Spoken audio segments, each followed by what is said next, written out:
Hi guys!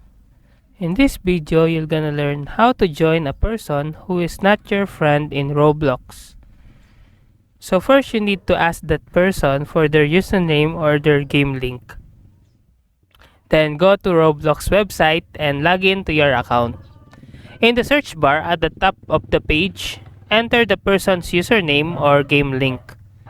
If you entered the person's username, click on their profile when it appears in the search results. If you enter a game link, click on the link to the game. On the person's profile or in the game, click on the Join Game or Play button, depending on the context. You will be redirected to the game's server and automatically join the game.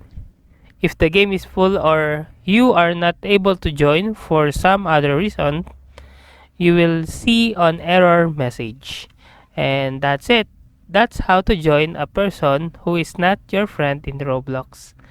If you like this video, please click the subscribe button and click the bell icon to notify you to our next tutorial.